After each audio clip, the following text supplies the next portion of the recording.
Namaskar and welcome to Sunset Television. I am Vishal Dahiya and you're watching our show Perspective, where we bring you detailed analysis of key national and international issues. Today we're going to talk about blockchain technology. Now, blockchain is an innovative distributed ledger technology which was first introduced in the design and development of cryptocurrency Bitcoin in 2009. Any tangible or intangible assets of value can be represented and tracked on a blockchain network, which brings transparency, increases processing speed, and reduces cost as well. Now, globally and nationally, various efforts are being made towards implementing blockchain-based application by carrying out proof of concepts and pilot deployments also. The national strategy on blockchain was released in December 2021 by the Ministry of Electronics and Information Technology. The strategy document lays out overall vision towards development and implementation strategies for a national blockchain platform covering the technology stack, legal and regulatory framework, standards development, collaboration, human resource development, and potential use cases as well. So to further understand the nuances of blockchain technology and its use, its implementation, its benefits, and of course challenges as well, today we're joined by a distinguished panel of experts. Let me first introduce them to you. Beginning with, we have with us Subimal Bhattacharjee. He is digital technology expert who's joining us. We also have with us Mr. Abhishek Singh, the CEO of MyGov, and from the industry we have Sathwik Vishwanath, the co-founder and CEO of UnoCoin. Welcome all of you gentlemen to Sunset Television. Let me first begin by trying to understand a bit more about blockchain technology. And who better to start with you than Vishwanath, if you can tell us a bit more about what exactly should we understand? What exactly should a common layman understand when we talk about blockchain technology? Sure. I mean, before we define how the blockchain technology works, it gets a little better if we start understanding its first use case, which is cryptocurrency like Bitcoin, right? So what did this Bitcoin bring to table? It brought to table a method for people to do the transactions without undergoing through a third party, which eventually made it more faster and more cost-free. It's as simple as that. For example, at one point of time, we were communicating using postcards, right? So when one person used to write a letter to another person, and there was so much of money and efforts and time being involved. Now we use WhatsApp or email. So the moment that everyone is connected through this common network called internet, then there is a possibility for all of us not only to just exchange information, but to also exchange the transactions where one person is sending and the other person is receiving. But till very recently, say about 10 years ago, that used to happen through a third parties like banks or any other financial institutions. And that's exactly where the status quo is getting changed. And when it comes to Bitcoin and blockchain technology, there is no middleman. So just the sender and receiver. And there will be so much of like hundreds of thousands of computers which will acknowledge those transactions, so that it just becomes like written in stone kind of thing. Okay. And this works cross-border, anywhere to anywhere. So that actually eliminates a lot of friction for even the banks where the challenges exist, especially when they need to provide services to the remotest areas of the country, including the very underdeveloped countries. So that's how I see it. Okay. So reduce cost and of course, increasing the speed and accessibility as well. Those can also be termed as challenges, of course, and we'll come to that part also. But Mr. Singh, first, your views in terms of the technology itself, how significant it is in terms of the way it has impacted various sectors so far, and also the way it can be, harnessed or used. See, the technology is very significant. As Sathwik rightly mentioned, the distributed ledger technology allows us the network, allows decentralizing the entire storage and verification of data and information. So once there are various nodes on which information with regard to transaction is stored, whether it's for crypto or currencies, or whether it's for any other artifact. It can be about land records, it can be about health records, it can be about medicine databases, it can be about academic records. So once this information is stored across on all the nodes, and the network itself becomes the agency to verify the authenticity of the record without having to revert to a central database. It would result in ensuring that any information that is derived from network is always authentic, is always true. So it can facilitate a lot of verification. For example, if you're doing background checks with regard to academic credentials of people, or if you're wanting to verify the authenticity of a land record, the network itself becomes the single source of truth. So that way it has got a great potential with regard to application for e-governance applications, wherein people can get benefited greatly by using such a technology. And already some pilots are being done in several states, whether it's Karnataka, the land registration project, or whether it's a drug discovery project with the health ministry is trying, or the academic bank of credits that we are implementing with the help of CBSE. It's already being tried and tested. There are issues with regard to using this technology for cryptocurrencies, because there are sovereign issues involved. There are issues of terror financing involved. There are issues of the requirement of currency being issued only by a sovereign government. So Reserve Bank of India and Government of India has come out with guidelines with regard to that. So I would feel that the application of blockchain technology will be more in the e-governance space at the present juncture, and not so much in the cryptocurrency field at the moment. Okay. We'll come to those part as well. Of course, the challenges there, and some of the fields which you identified, Mr. Singh, where pilot studies have been done, and it is found to be really helpful. Mr. Bhattacharjee, your views there on the overall use of the technology, the blockchain technology, and the way it can help us in different means and ways moving further ahead on various aspects. See, Vishal, the most important part, as Abhishek has also mentioned, this distributed ledger system, where by means of blocks you are communicating, and each of the blocks containing the information of the previous block, as well as the stamp time stamp that comes in and all, automatically sets in the sense of security and sense of continuity and node-based verification that is possibility. So what we see through this network is an effort in optimizing much of the work that we try to do with various agencies, and yet a lot of fraud and changes and etc., all the malpractices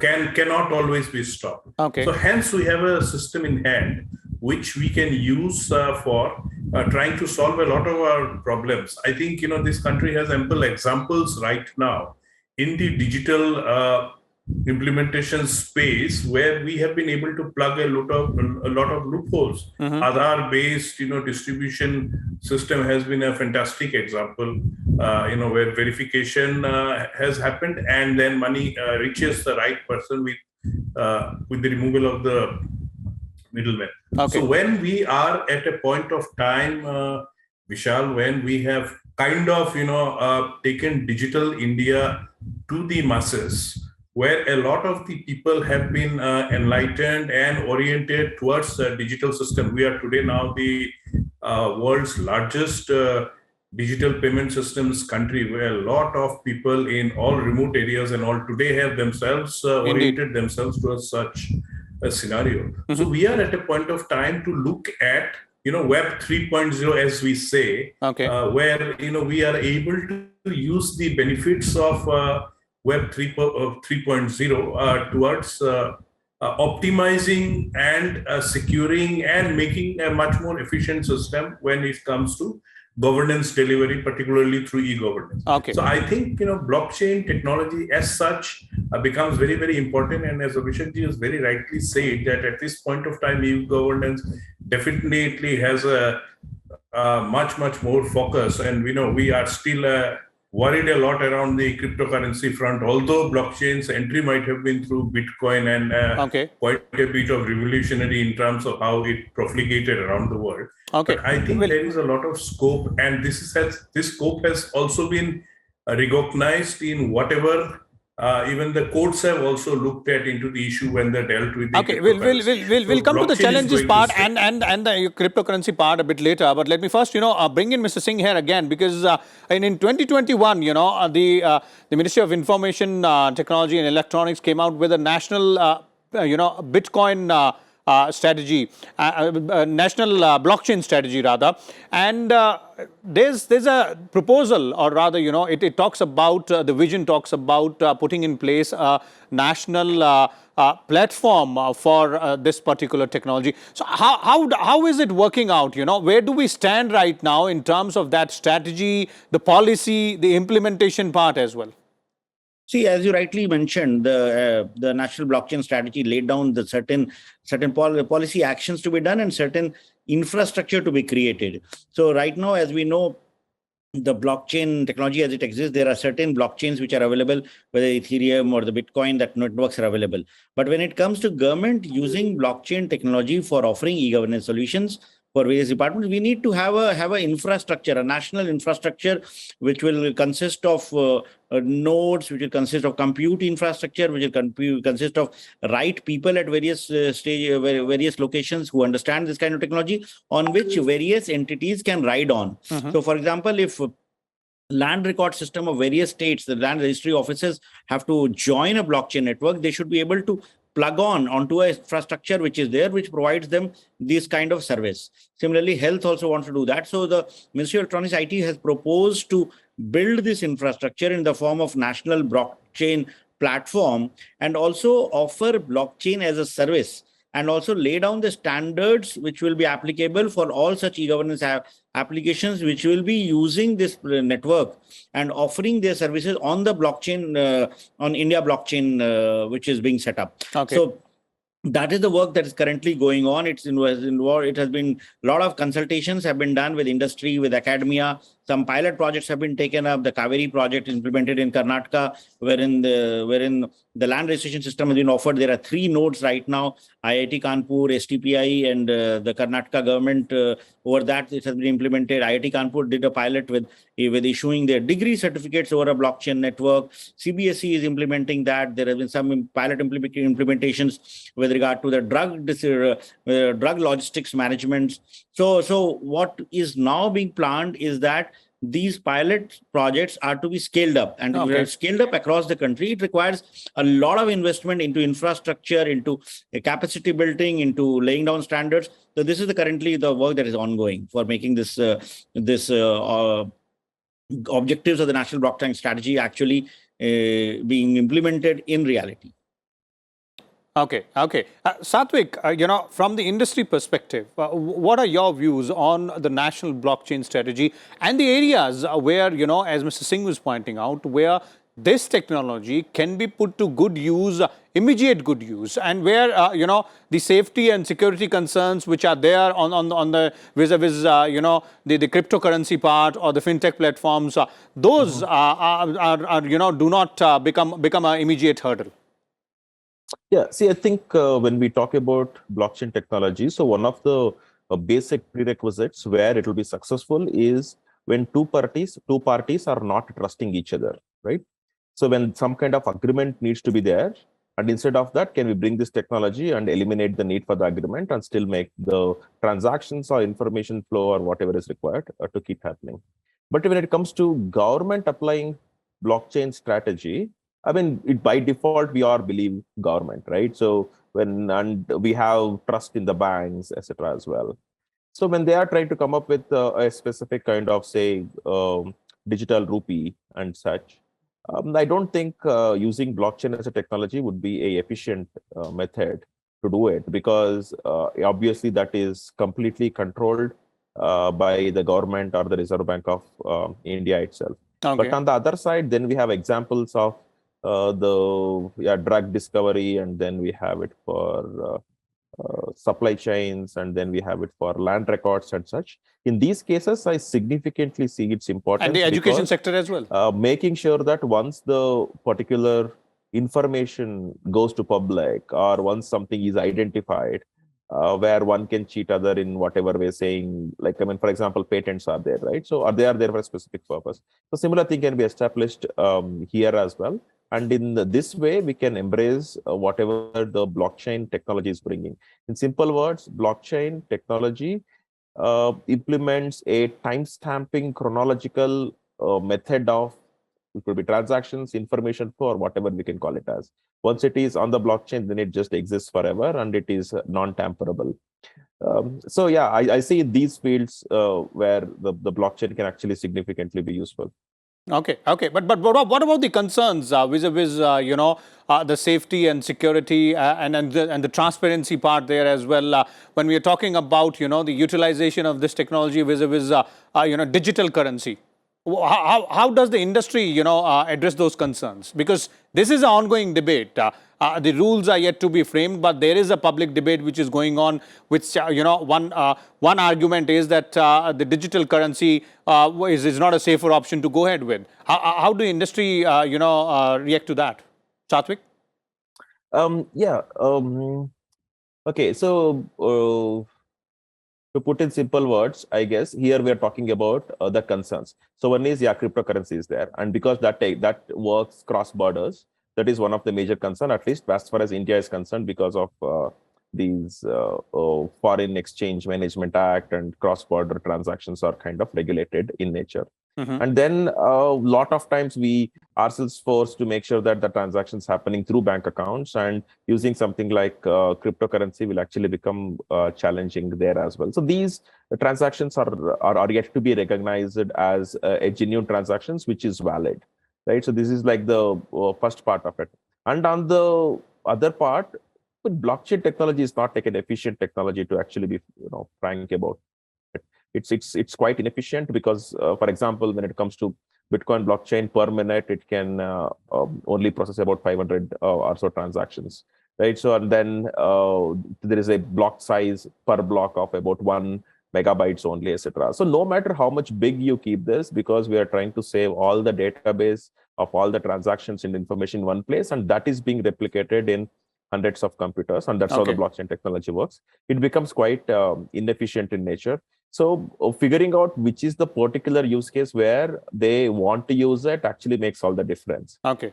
Just because it is not like an arrow or silver bullet for any problem. It's it only solves a specific problem where if there are untrusted parties, then through this technology they can trust each other without involving a third party like escrow service or something like that. It's like as simple as that. Okay. So we don't have like thousands of use cases yet, not even hundreds, not even dozens.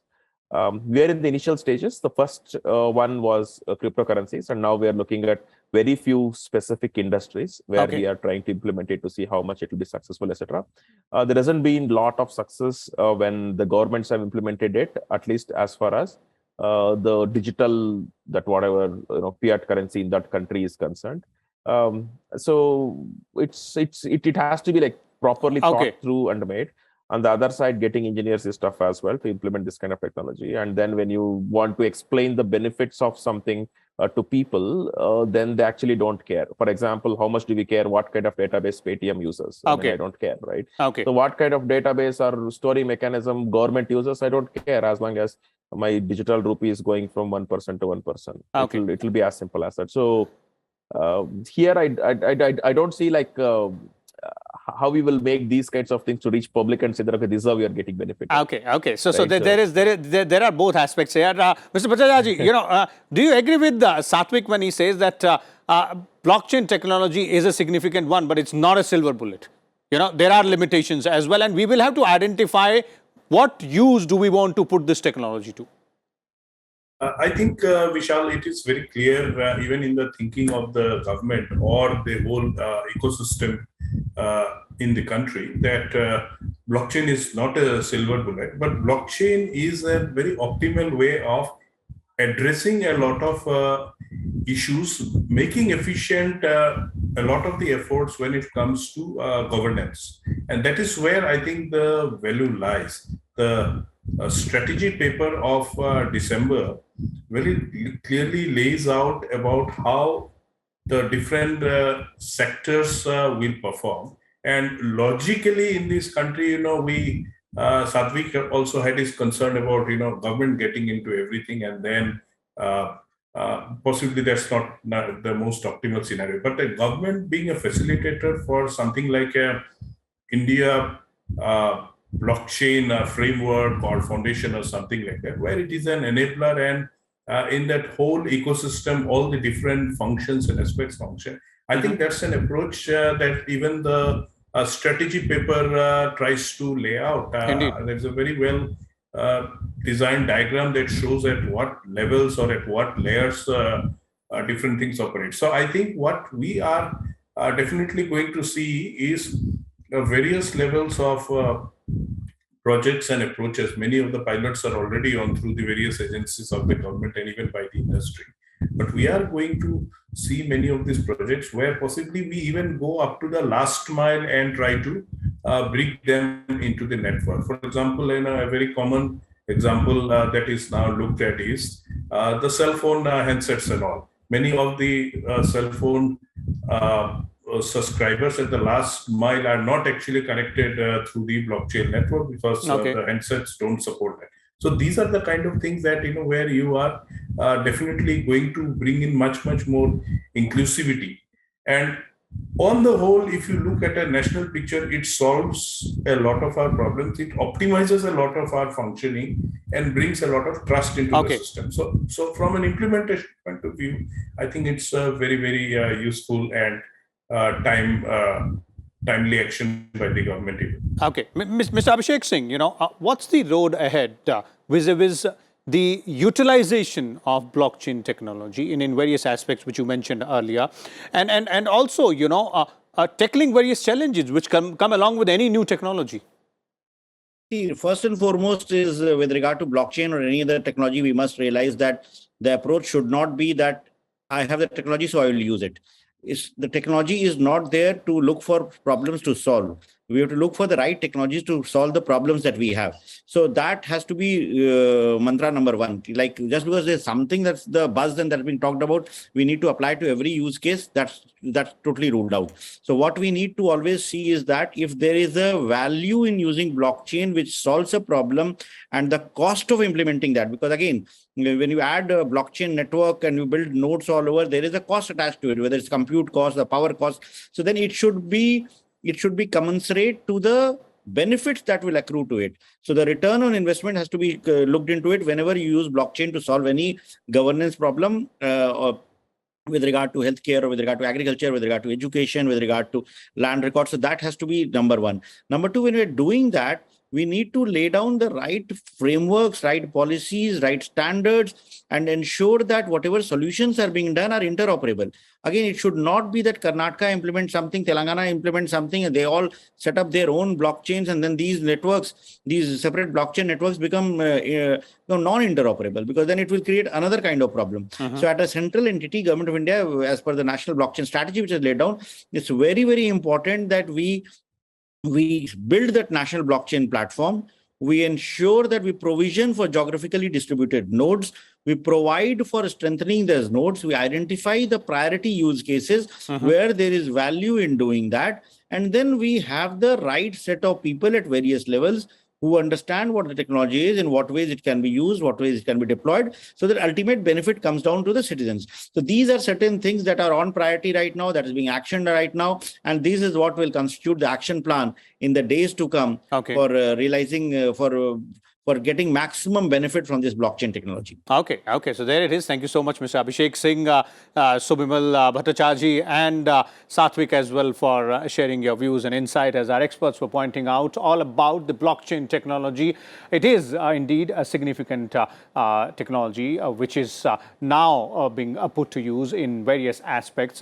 But first, as our panelists were saying, we will have to identify what are the areas where we'll benefit most from the use of this technology. And we'll also have to understand various challenges and ways to tackle those challenges also when we're talking about implementation of use of blockchain technology in various areas, various sectors as well. We'll keep a close watch on all the developments here, and we'll come back again with a different topic. Till then, keep watching Sunset Television. Thank you.